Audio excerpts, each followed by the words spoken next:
2021년 9월 7일 화요일 청소년 매일 성경 큐티입니다.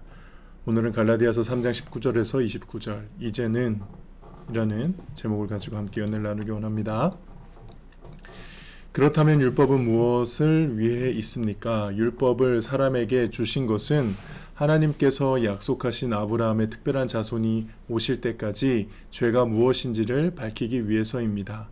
율법은 하나님께서 중보자, 중개자의 손을 빌어 천사들을 시켜 만든 것입니다. 그러니 한편만 있을 때에는 중개자가 필요 없습니다. 하지만 하나님은 한 분이십니다. 그렇다면 율법은 하나님의 약속과 반대되는 것입니까? 그럴 수 없습니다.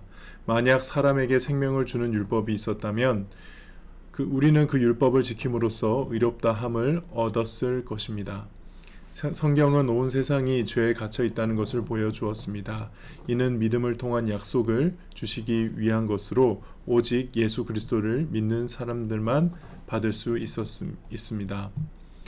이 믿음이 오기 전에는 우리가 율법에 갇혀 있었습니다. 하나님께서 장차 올 믿음의 길을 보여주실 때까지 우리에게는 자유가 없었습니다. 그리스도께서 오시기 전에는 율법이 우리의 선생이었습니다.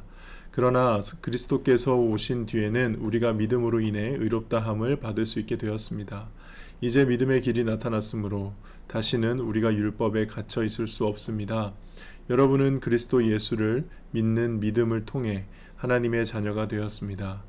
여러분은 모두 세례를 받아 그리스도와 연합하였으며 그리스도로 옷을 삼아 입었습니다. 그리스도 안에서는 유대인이나 그리스인이나 종이나 자유인이나 남자나 여자나 차별이 없습니다. 여러분은 그리스도 예수 안에서 모두 하나입니다. 여러분은 그리스도에게 속한 사람입니다. 그러므로 여러분은 아브라함의 자손입니다. 하나님께서 아브라함에게 하신 약속대로 여러분은 하나님께서 주시는 복을 받습니다.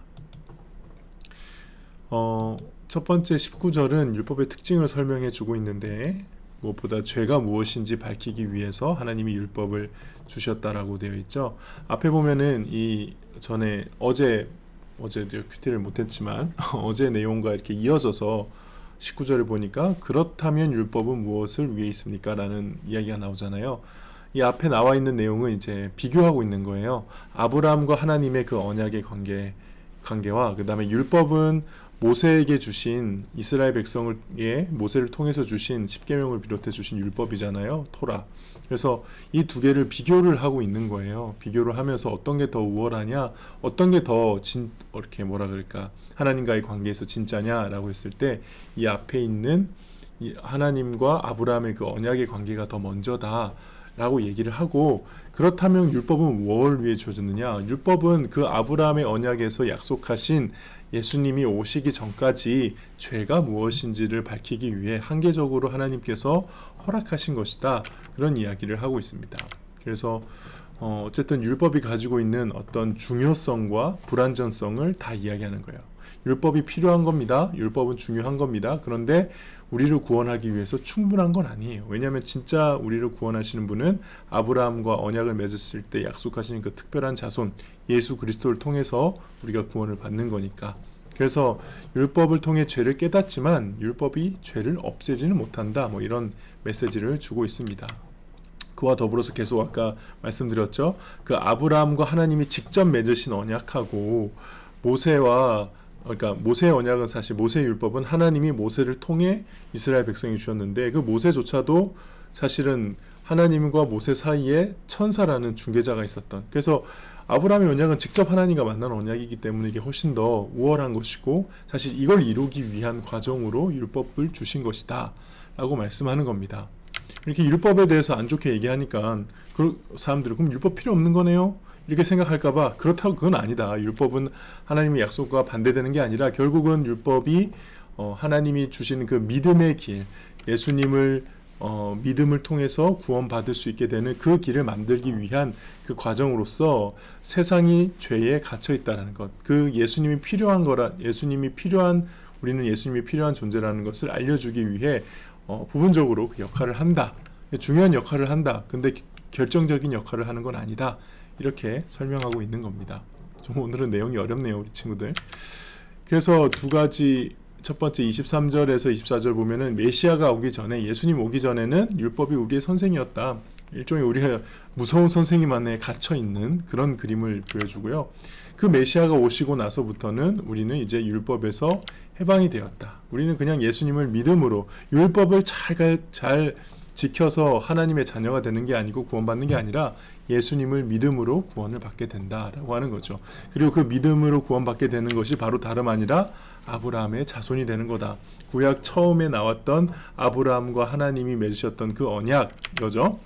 여호와께서 아브라함에게 이르시되 너는 너의 고향과 친척과 아버지의 집을 떠나 내가 내게 보여줄 땅으로 가라. 내가 너로 큰 민족을 이루고 할 때 이 큰 민족이 혈통적으로 이스라엘 백성들, 유대인들만 말하는 게 아니라 여기에 우리가 포함된다는 거예요. 여기 민족에. 그리고 내게 복을 주어 내 이름을 창대하게 하리니 너는 복이 될지라. 이게 우리의 복이 된다는 겁니다. 너를 축복하는 자에게는 내가 복을 내리고 너를 저주하는 자에게는 내가 저주하리니 땅의 모든 족속이 너로 말미암아 복을 얻을 것이라. 이게 이 복이 우리의 복이 되는 거죠. 그래서 마지막 보면은 하나님께서 아브라함에게 약속하신 대로 여러분은 하나님께서 주시는 모든 복을 받습니다 라고 말씀하고 오늘 본문이 마무리가 되죠. 오늘 묵상 포인트 첫 번째, 믿음에 대해서 한번 생각해 봅시다. 참된 믿음이 무엇인가? 오늘은 율법과 대조하고 있죠. 우리는 믿음이라고 하면은 교회 열심히 다니고, 그 다음에 새벽기도 잘 나가고, 성경 많이 읽고, 착한 일 많이 하고, 예수님 믿는 사람으로서 어떤 행동과 행실을 하면 그게 이제 내 믿음이 좋다라고 착각하잖아요. 근데 오늘 본문은 그 율법이거든요. 뭘 잘 지켰다는 거예요. 물론 율법을 잘 지키면 하나님이 기뻐하시는 길로 나아갈 수 있는 어떤 그 기준과 방향성이 보여주는 건 맞습니다. 율법이 역할이거든요. 근데 그게 궁극적으로 나를 구원받게 하느냐? 아니라는 거예요. 실제 믿음은 결국 하나님과의 관계, 예수님을 진짜 나의 구주로 받아들임으로 인해 내가 하나님과 어떤 관계에 있냐가 이제 믿음에 대한 얘기라는 거죠. 여러분은 하나님과 어떤 관계이십니까? 여러분에게 하나님은 어떤 존재이십니까? 이걸 한번 생각해 보시고요. 두 번째는 아브라함의 자손이라고 나온 이 이스라엘의 역사가 결국 나와 어떤 상관이 있는가예요. 여러분들 구약 성경 보실 때 수많은 이야기들, 뭐 모세의 이야기, 다윗의 이야기, 다니엘의 이야기, 이거 그냥 이스라엘이라는 유대인들의 역사, 과거에 나왔던, 우리로 치자면 이순신 장군, 뭐 유관순, 안중근, 뭐 이런 우리의 역사에 있는 것처럼 우리와 다른 역사라고 생각하시는데, 아니, 오늘 본문에 의하면 우리가 아브라함의 자손이라는 거예요. 믿음을 통해서. 그래서 그 역사는 다름 아니라 우리의 역사고 우리 교회의 역사라는 것. 이걸 한번 좀 생각해 보면서 나는 어떤 구약의 하나님의 믿음의 그 선배들을 좀 따라갈 수 있을지, 그 역사가 내 역사라는 것, 우리의 역사라는 걸 좀 생각해 보면 좋을 것 같습니다. 네, 기도하겠습니다. 하나님, 오늘도 말씀으로 하루를 시작합니다. 하나님께서 주시는 귀한 믿음의 자리로 나아가게 하시고, 무언가를 잘 지켜서 내가 구원받는다가 아니라 하나님과 내가 어떤 관계에 있느냐, 내가 어떻게 하나님을 신뢰하고 의지하고 전적으로 의존하느냐, 이 믿음의 올바른 관계를 가질 수 있도록 우리 친구들, 우리 고등부치들 함께하여 주시옵소서. 감사드리며 예수님의 이름으로 기도합니다. 아멘. 오늘 하루도 주님 안에서 승리하길 바랍니다. 안녕.